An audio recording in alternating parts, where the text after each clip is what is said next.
देखी हमरा के जलवादी को दिल बड़ता का ब्रह्मंड में गर्मी धले लगा गर्मी जिला के हवे तो 2 घंटा ना गई है। हर एक परीक्षार्थी के लिए समय उतना ही होता है। जो समय को बर्बाद करता है प्रधान जी उसको समय खुद बर्बाद कर डालता है।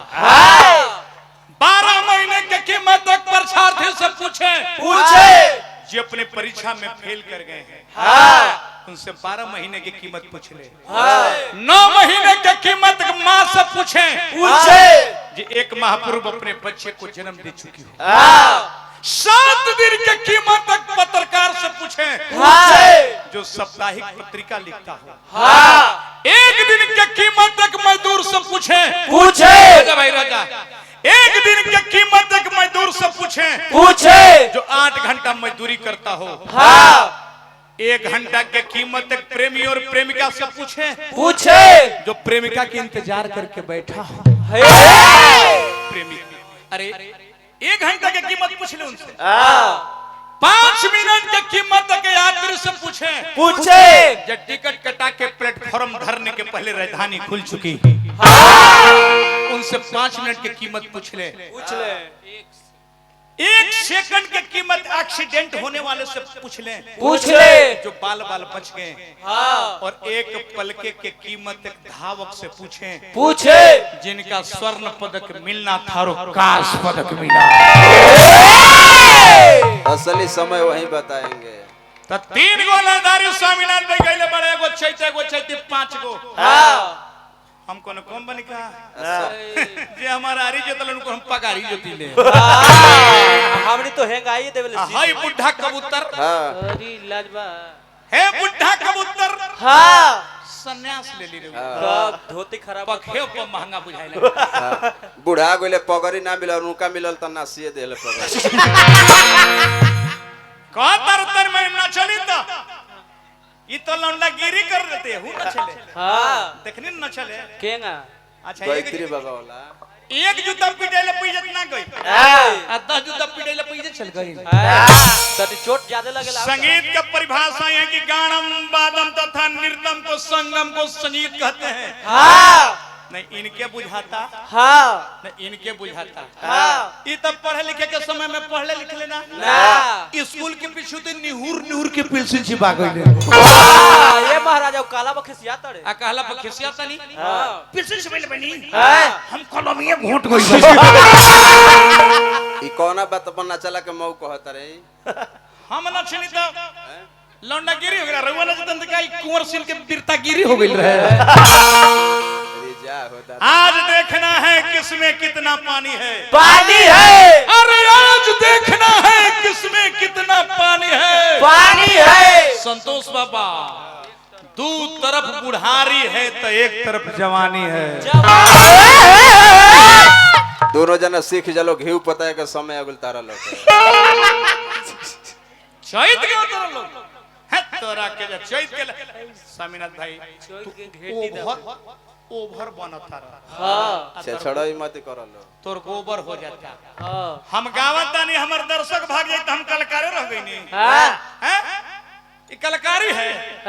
गावत तारा दर्शक भर भागता लोग बन कर बड़ी टाइम हो गइल बन कर रह जाए 2 मिनट और रह जाए। अरे बैठो महाराज। अरे दादा हो दादा गुलामी की जिंदगी से आजादी का मौत बेहतर होता है। गरीबी तोड़ देती है जो रिश्ते खास होते हैं। बुढ़ा कबूतर प्राय अपने होते हैं जब पैसे पास होते हैं। हर यार वफादार नहीं होता हर पत्थर चमकदार नहीं होता। न जाने वन में कितने फूल खिले होते हैं विकिपीडिया व्यास। हर फूल खुशबूदार नहीं होता। महीना चैत के है ने एगो फरमाइश बाबा के भी रहल तो हम कम समय ले बाकी उतना पूरा दे कम से लेदारी कैसे कर देखो समझ तू तो देखला ना जिंदगी भक्कन की मारे के हिसाब देना आ हो सुत से मारे ना आई कोन जाय दो।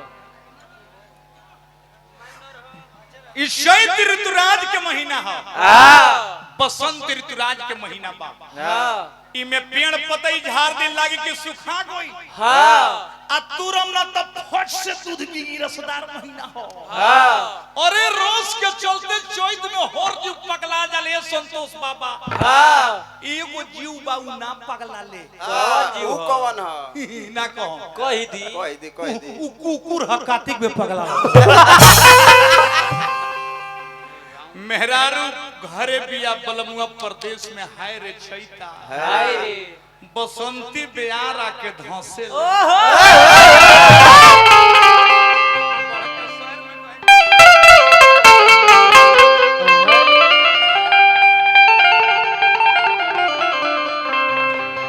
होली में बेचारी चोली नया किन के लौले रही है अब बलमुआ नाई ले नहीं चोलिया देख देख के चैतवा में हरुआ रोवे का कहे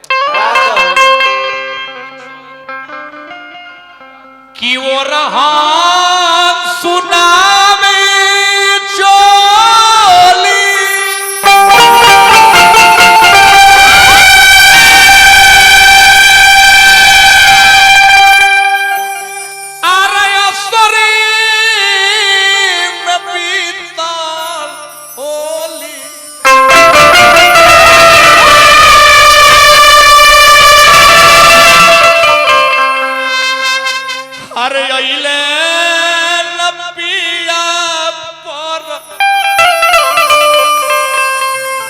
देसिया रे चैता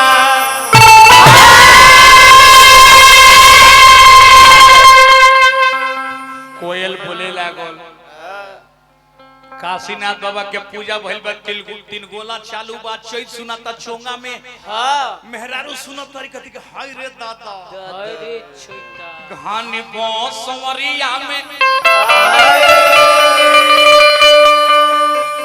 अरे बोले कोई लौरिया से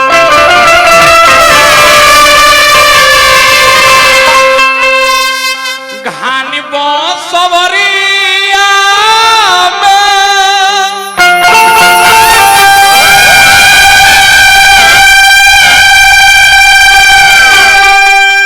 ए बाबू बोले कोई लौरिया से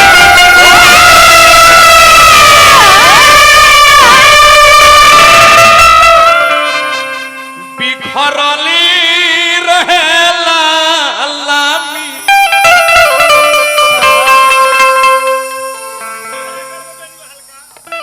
अरे केसिया रे चैता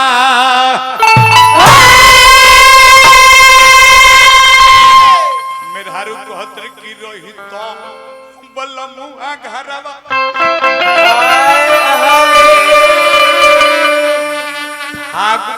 हेलो भैया फागुन जोग है त चैत योग है तने इकोरी तने कम कदी मास्टर रही तन बलमुआ घरवा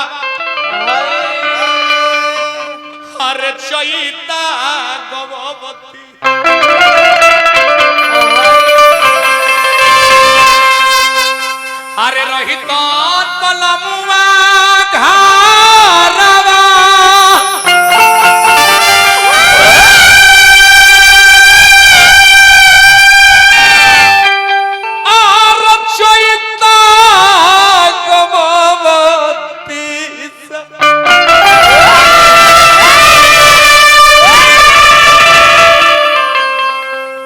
सुदर्शन के धनु भइले